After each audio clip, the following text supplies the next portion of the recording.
This is a 2025 Ram 2500 Limited Mega Cab. And today, these trucks are hard to find, and I'll explain what I mean by that in a second. I borrowed it from Ken Garff here in West Valley, Utah. Be sure to ask for Josh. You can text him down below if you would like to purchase this truck or any truck they have here. Let's go ahead and check out the window sticker so you guys can see the options and features on this build, and then I'll explain to you guys why this truck is super hard to find. At the very top is the description. Base price comes in at $90,205. And then here's a short listing of the standard features. Be sure to pause to see more. Starting off the options is that Diamond Black Crystal Pearl, Cold Weather Group, fifth wheel and gooseneck prep. Chrome bumper package is $95. Tow Tech Plus, limited level 1. Sunroof, clearance lights, air suspension, dual alternators. And then destination comes in at $2,095 with a total price of $101,800. When was the last time you've seen a truck like this on my channel? I'm talking a Laramie up like this. It's like they don't exist anymore. When I bought my truck back in 2019, I actually ordered it simply because I knew it was going to happen. I was not going to be able to find the exact spec that I wanted. So I'm going to show you guys something really quickly here.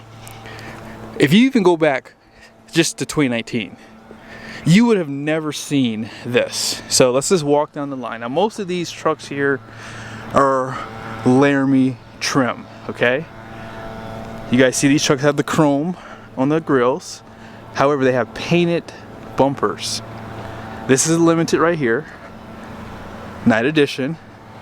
I mean, if you find a limited without night edition, like that's hard to do these days.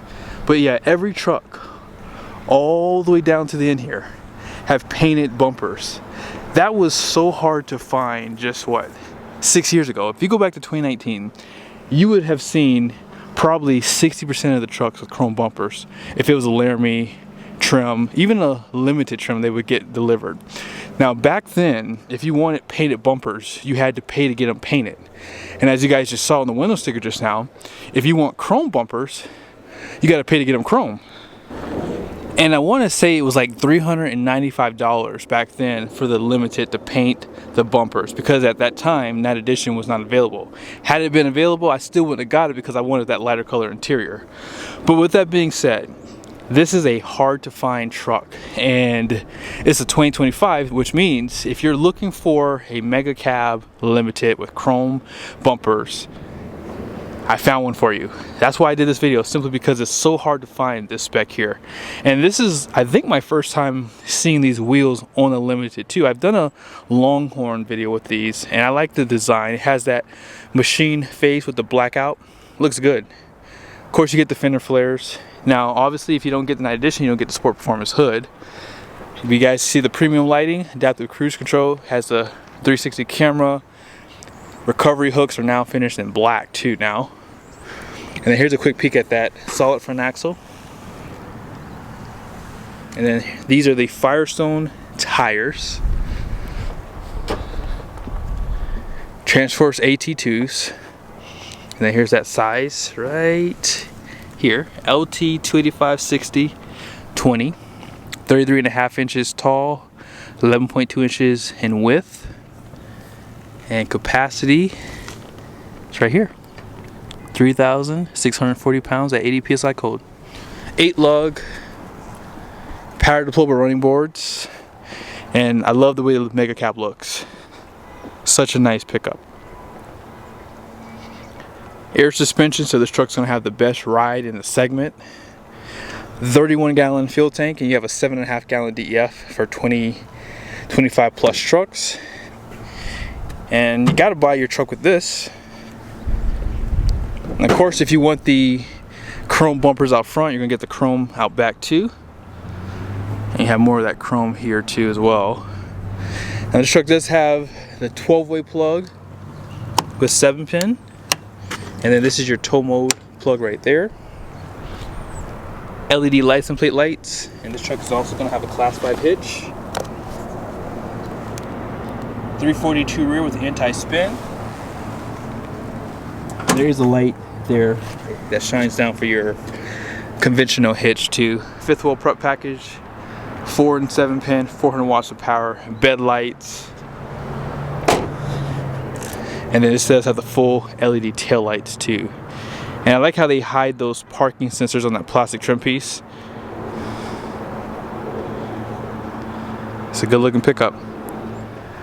I can't tell you the last time I've seen a Ram truck without the Sport Performance hood. So this is a standard hood here. Remember, that's aluminum too, so that's how they were able to save a little bit of weight on these trucks back in 2019. Now, as far as this new Cummins goes, they pretty much did a major overhaul. They went back to cast iron for the block, aluminum heads. Now, as far as serviceability goes, it is a little bit easier to get your fuel filters done because they're right next to each other under the hood.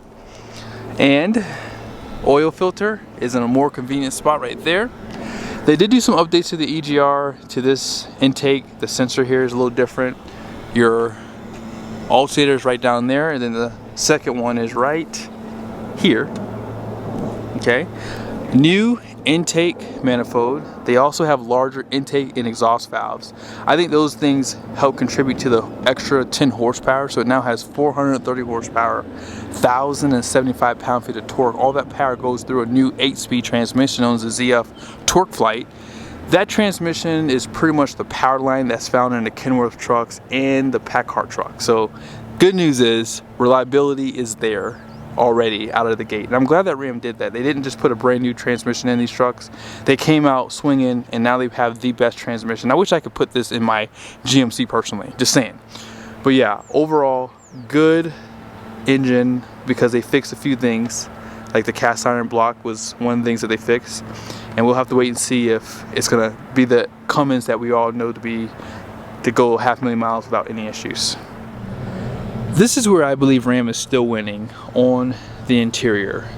When they came out with this back in 2019, they were so far ahead of the competition, it wasn't even funny. Now, I will say, GM and Ford have pretty much caught up to this interior. The only negative thing to Ram is the cab size. Their cab sizes are just kind of laughable, but the mega cab makes up for that simply because you can recline the second row. These seats can fold flat, so you can carry some heavy things back here. It's just a more versatile cab design, but it's just tight up front. Now, I have the seat all the way back, so legroom is still pretty decent. Love these floor mats. These are carpeted that can be removed and make all-weather floor mats. And then you have this storage behind the seat in the rear. And yeah, these seats are comfortable. I think that for what you're getting in this package, it's really top notch. 115 volt power plug there. You guys see up there, sunroof, LED lights. Let's go ahead and start the truck up too. All the controls for the mirrors. And this truck does have the 12-inch and 14.5-inch screens. Dual chargers right there. You have that passenger screen on that side, 360 camera view, and you have this camera view here. Home link. All your controls for the sunroof, place for your sunshades. And as I said, this interior is still top notch. Love the overall fit and finish, the stitch patterns on the center console. It just hits. Everything about it hits. They give you the covers too for the limited and the longhorn trims too. This says slide. But as I said, with the seat all the way back, I feel like I don't have as much room as I would like to have. So that's the only thing I would say Ram needs to work on with this truck here. But this screen, you have this pop-up menu, and I like that you can go through and see all this vehicle information here.